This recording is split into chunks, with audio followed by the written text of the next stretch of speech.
తమిళనాడును భారీ వర్షాలు ముంచెత్తుతున్నాయి. అకాల వర్షాలు వారం రోజులుగా కుండపోతలా పడుతున్నాయి. దీంతో రాష్ట్ర వ్యాప్తంగా 11 మంది చనిపోయినట్లు సర్కార్ ప్రకటించింది. కన్యాకుమారి, కోయంబత్తూర్, తిరునెల్వేలి, నీలగిరి జిల్లాలకు భారీ వర్ష హెచ్చరికలను జారీ చేసింది. వర్ష ప్రభావిత జిల్లాల్లో యుద్ద ప్రాతిపదికన సహాయక చర్యలు చేపట్టేందుకు వీలుగా ప్రత్యేక బృందాలను సిద్దంగా ఉంచింది. వాతావరణంలో మార్పుల కారణంగా గత కొన్ని రోజులుగా రాష్ట్రంలోని పలు జిల్లాల్లో మోస్తరు నుంచి భారీ వర్షాలు కురుస్తున్నాయి. రాష్ట్రంలోని 37 జిల్లాల్లో వర్షాలు కురవగా గరిష్టంగా నామక్కల్ జిల్లాలో 7.12 సెంటీమీటర్ల వర్షపాతం నమోదైనట్టు రెవెన్యూ డిజాస్టర్ మేనేజ్మెంట్ విభాగం ప్రకటించింది.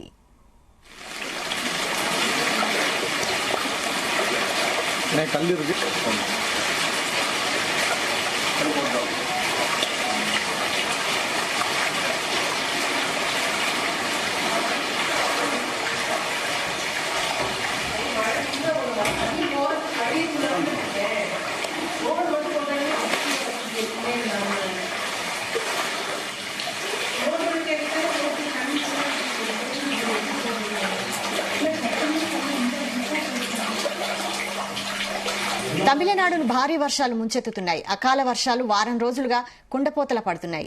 దీంతో రాష్ట్ర వ్యాప్తంగా 11 మంది చనిపోయినట్లు సర్కార్ ప్రకటించింది. కన్యాకుమారి, కోయంబత్తూర్, తిరునెల్వేలి, నీలగిరి జిల్లాలకు భారీ వర్ష హెచ్చరికలను జారీ చేసింది. వర్ష ప్రభావిత జిల్లాల్లో యుద్ద ప్రాతిపదికన సహాయక చర్యలు చేపట్టేందుకు వీలుగా ప్రత్యేక బృందాలను సిద్దంగా ఉంచింది. వాతావరణంలో మార్పుల కారణంగా గత కొన్ని రోజులుగా రాష్ట్రంలోని పలు జిల్లాల్లో మోస్తరు నుంచి భారీ వర్షాలు కురుస్తున్నాయి. రాష్ట్రంలోని 37 జిల్లాల్లో వర్షాలు కురవగా గరిష్టంగా నామక్కల్ జిల్లాలో 7.12 సెంటీమీటర్ల వర్షపాతం నమోదైనట్టు రెవెన్యూ డిజాస్టర్ మేనేజ్మెంట్ విభాగం ప్రకటించింది. ఇక ఇదే అంశంపై మరింత సమాచారం మా ప్రతినిధి నరేష్ అందిస్తారు. నరేష్. Thank you. అంటే తమిళనాడుకి సంబంధించి అయితే మాత్రం ఇప్పటి వరకు గత కొన్ని రోజులకి అయితే మాత్రం భారీ వర్షాలు అయితే ముంచెత్తున్నాయి. దీనికి సంబంధించి కూడా తమిళనాడుకి కొన్ని జిల్లాలకైతే మాత్రం రెడ్ అలర్ట్ కూడా ప్రకటించారు. కన్యాకుమారి, తెన్కాసి, కోయంబత్తూరు, తిరునెల్వేలి, తూత్తుకుడి జిల్లాలో అయితే మాత్రం భారీ వర్షాల కారణంగా అయితే మాత్రం వీటికైతే మాత్రం రెడ్ అలర్ట్ అయితే ప్రకటించారు. రాష్ట్రానికి సంబంధించి అయితే మాత్రం 37 జిల్లాలకైతే మాత్రం వర్ష సూచనలు అయితే మాత్రం హెచ్చరించిన పరిస్థితి అయితే ఉంది. సో దీనికి సంబంధించి కూడా గవర్నమెంట్ అయితే మాత్రం ఇప్పటికే ఎన్డీఆర్ఎఫ్ బృందాల్లో అయితే మాత్రం రెడీగా అయితే ఉన్నారు. దీనికి సంబంధించి ఇప్పటికే ఒక తమిళనాడుకు సంబంధించి అయితే మాత్రం ఊటీ గాని, అలాగే కన్యాకుమారిలో ఉన్నటువంటి డ్యాములు గాని వాటి మీద అయితే మాత్రం ప్రత్యేకమైనటువంటి నిఘా ఒకటి అయితే ఏర్పాటు చేసిన అయితే పరిస్థితి. ఈ వర్ష ప్రభావిత జిల్లాల్లో మొత్తం అంతా కూడా ఈ ఎన్డీఆర్ఎఫ్ సిబ్బంది బృందాలు అయితే మాత్రం ఇప్పటి వరకే రెడీగా అయితే ఉన్నాయి అని చెప్పాలి. ఈ యొక్క అకాల వర్షాల కారణంగా అయితే మాత్రం రాష్ట్ర వ్యాప్తంగా కూడా 11 మంది చనిపోయారు అనేసి కూడా తమిళనాడు ప్రభుత్వం అయితే అఫీషియల్ గా అయితే చెప్పిన పరిస్థితి అయితే ఉంది. ఒక తమిళనాడు చూస్తే మాత్రం ఇప్పుడే కాదు ఇంకొక 4 రోజుల వరకు కూడా ఇలాగే ఉంటుందనేసి కూడా చెప్తున్నటువంటి పరిస్థితి. అలాగే ఇప్పుడు వచ్చేటువంటి లోతట్టు ప్రాంతాలు మొత్తం అంతా కూడా చెరువుల్లాగా తలపిస్తున్నాయి. అలాగే కరూరు జిల్లాలో అయితే మాత్రం ఇళ్లలోకి నీళ్లు వెళ్ళిపోయినటువంటి పరిస్థితి అయితే ఉంది. ఇక్కడ కూడా ఎన్డీఆర్ఎఫ్ సిబ్బంది అయితే మాత్రం రంగంలో దిగి వరదల్లో చిక్కుకున్నటువంటి ప్రాంతాలంతా కూడా ఈ యొక్క ఎన్డీఆర్ఎఫ్ అక్కడికి చేరి సహాయ సహకారాలు అయితే అందిస్తున్న పరిస్థితి ఉంది. ఇక కన్యాకుమారిలో అయితే మాత్రం కన్యాకుమారి జిల్లాలో ఉండేటువంటి డ్యాముల పైన మొత్తం కూడా వాటికి ప్రత్యేక నిఘా ఉంచి వాటిని ఎప్పుడు ఓపెన్ చేయాలి ఏంటి అనేది కూడా ప్రత్యేకమైనటువంటి నిఘాతో పాటుగా దాన్ని పర్యవేక్షిస్తున్నటువంటి పరిస్థితి ఉంది. అలాగే చాలా ప్రాంతాల్లో కూడా ఇప్పటి వరకు అయితే విద్యుత్ సరఫరా అయితే నిలిపేశారు. అక్కడ కరెంటు లేక చాలా మంది కూడా ఆ ప్రాంతాల్లో ప్రజలు అంతా కూడా ఇబ్బంది పడుతున్నటువంటి పరిస్థితి ఉంది. ఈ యొక్క కరెంటు ఆపేసిన పరిస్థితుల్లో కూడా అక్కడ ఉన్నటువంటి పెద్ద చెట్లు గాని, అలాగే ఇక్కడ ఉన్నటువంటి కరెంటు స్తంభాలు కూడా విరిగిపడిపోయాయి. చాలా గ్రామాలకు అయితే మాత్రం ఈ యొక్క వరద నీటి చేరిపోయిన దాని వల్ల కూడా రాకపోకలు కూడా నిలిపివేసిన పరిస్థితి లేదండి. తమిళనాడు ప్రభుత్వం అయితే ఇప్పటికే కొన్ని జిల్లాల్లో అయితే మాత్రం రెడ్ అలర్ట్ ప్రకటించినటువంటి జిల్లాలకైతే మాత్రం ఇప్పటికే ఎన్డీఆర్ఎఫ్ సిబ్బంది అలాగే తమిళనాడు సంబంధించినటువంటి ప్రభుత్వ అధికారులు కూడా అక్కడికైతే మాత్రం ఇప్పటి వరకు సహాయక చర్యలు అయితే చేపడుతున్నటువంటి పరిస్థితి. ఒక 4 రోజుల వరకు ఎవరో కూడా బయట రావద్దండి అనేసి కూడా చెప్తున్నటువంటి పరిస్థితి. అలాగే చెన్నై గాని, తూత్తుకోడి గాని, కోయంబత్తూరు, తూత్తుకుడి జిల్లాలు, అలాగే కన్యాకుమారిలో ప్రధానంగా చూసుకుంటే మాత్రం కన్యాకుమారి, తెన్కాసి, కోయంబత్తూరులో అయితే మాత్రం అత్యధిక ఎక్కువగా వర్షపాతం నమోదైనట్టు కూడా తమిళనాడు ప్రభుత్వం అయితే చెప్తున్నటువంటి పరిస్థితి. ఈ యొక్క 37 జిల్లాలకు సంబంధించి అయితే మాత్రం ఈ యొక్క వర్ష సూచనల కారణంగా అయితే మాత్రమే ఎన్డీఆర్ఎఫ్ సిబ్బందిని అయితే మాత్రం చేసి ఇప్పటికే ఒక ప్రభుత్వం కూడా వాళ్ళకి సహాయ సహకారాలు అయితే అందిస్తున్నటువంటి పరిస్థితి.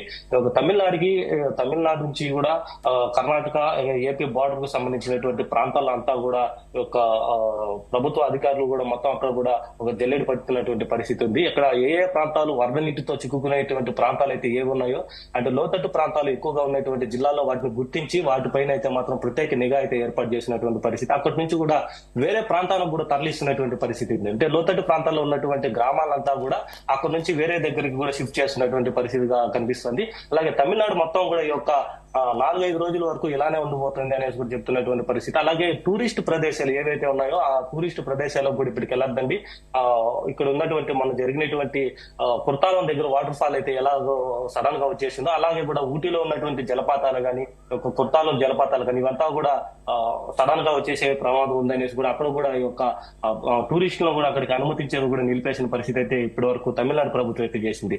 ఒక టూరిస్టులు కూడా ఒక 4 రోజుల వరకు తమిళనాడులో ఉన్నటువంటి ప్రధానమైనటువంటి జలపాతాల వద్ద కూడా అనుమతించబోము. ఈ యొక్క వర్షాలు తగ్గిన తర్వాత మొత్తం అంతా కూడా సర్దుకున్న తర్వాత కూడా అందరినీ కూడా అనుమతిస్తామని చెప్తున్నటువంటి పరిస్థితి. అలాగే ఇక్కడ చూసుకుంటే మాత్రం ఒక 4 జిల్లాలకు మాత్రం రెడ్ అలర్ట్ ప్రకటించినటువంటి 4 జిల్లాల్లో మాత్రం ఇప్పటికే అప్రమత్తమైనటువంటి ప్రభుత్వం అయితే మాత్రం ఇప్పటికి దాదాపుగా చాలా మంది అక్కడ ఉన్నటువంటి గ్రామస్తులంతా కూడా వాళ్ళకి ఫుడ్ సరఫరా చేయడం కానీ వాటర్ సరఫరా చేయడం కానీ వారంతా కూడా వాళ్ళే దగ్గరుండి చేసుకునేటువంటి పరిస్థితి అయితే నెలకొంది. అక్కడ ఉన్నటువంటి ప్రాంతాల్లో ఉన్నటువంటి చిన్నపిల్లలు కానీ ముసలి వాళ్ళ కానీ ఇప్పటికే అక్కడ ఉన్నటువంటి సేఫ్ గా ఉన్నటువంటి వాళ్ళ ప్రభుత్వం యొక్క గెస్ట్ హౌస్ లో కూడా తరలించేటువంటి పరిస్థితులు అయితే ఇప్పుడు తమిళనాడులో నెలకొంది. అయితే దీని ప్రభావం తెలుగు రాష్ట్రాలపై కూడా పడనుందా? అంటే ఇప్పటి వరకు అయితే మాత్రం తెలుగు రాష్ట్రాలకు కూడా ఇప్పుడు వచ్చేటువంటి కేరళ ఋతుపవనాలు అయితే మాత్రం సడన్ గా వచ్చింది. తమిళనాడుకి సంబంధించి అయితే మాత్రం బంగాళాఖాతంలో ఏర్పడినటువంటి ఒక వాయుగుండం ద్వారా మాత్రమే తమిళనాడుకి కానీ ఒక బోర్డర్ లో ఉన్నటువంటి తిరుపతి జిల్లా కానీ సూలూరుపేట ఇవంతా కూడా ఒక వర్షాలు అయితే మాత్రం ముంచెత్తే విధంగా ఉన్నాయి. అలాగే పక్కన ఉన్నటువంటి కర్ణాటకకు సంబంధించి కూడా బెంగళూరు యొక్క ప్రాంతాల్లో కూడా ఎక్కువగా వర్షాలు అయితే వస్తాయనేసి కూడా వాతావరణ శాఖ అయితే ఇప్పటికే హెచ్చరించింది. దీని ప్రభావం కూడా ఇంకొక 4-5 రోజుల వరకు దీని ప్రభావం అయితే ఉండబోతుంది. తెలుగు రాష్ట్రాల్లో చూసుకుంటే మాత్రం రాయలసీమలో కూడా కొద్దిగా అక్కడక్కడ ఒక మోస్తారు వర్షం కూడా పడేలాగనేసి కూడా వాతావరణ శాఖ ఇప్పటికే అయితే హెచ్చరించిన పరిస్థితులు అయితే ఉంది. ఇక సముద్రానికి తీర ప్రాంతాల్లో ఉన్నటువంటి నెల్లూరు జిల్లా కానీ ఒక ఒంగోలు యొక్క ప్రకాశం జిల్లాలో కూడా ఒక మోస్తరు వర్షాలు పడుతున్నాయనేసి కూడా చెప్తుంది. ఆంధ్రప్రదేశ్ ప్రభుత్వం ఇప్పటికే వీటిపైన అయితే మాత్రం దృష్టి సారించింది. ఒక పడేటువంటి ప్రాంతాల్లో కూడా ఎక్కడైతే అత్యధిక ఎక్కువగా వర్షం నమోదవుతుందో ఆ ప్రాంతాలను కూడా ఇప్పటికే ఐడెంటిఫై చేసి వాటికి కూడా ఎన్డీఆర్ఎఫ్ సిబ్బందులను కూడా ఇప్పటికే రెడీ చేసినటువంటి పరిస్థితి. ఇక తెలుగు ప్రాంతాల్లో అయితే మాత్రం ఇప్పుడు వచ్చినటువంటి యొక్క వర్షం మాత్రం పెద్దగా అయితే ప్రభావం అయితే చూపించకపోవచ్చు. కాకపోతే తమిళనాడు కర్ణాటక రాష్ట్రాలకి ఈ 2 రాష్ట్రాలకి అయితే మాత్రం ఎక్కువగా వర్షాలు అయితే నమోదవుతాయనేసి కూడా ఇప్పటికే అయితే వాతావరణ శాఖ చెప్పిన దానివల్ల ఆ 2 రాష్ట్రాలకే ఇప్పుడు కీలకంగా కూడా ఈ యొక్క 4-5 రోజులు అయితే మాత్రం భారీ నుంచి అతి భారీ వర్షాలు కూడా పడే ఛాన్సెస్ అయితే ఉందనేసి చెప్తున్నారు. Right, thank you Naresh.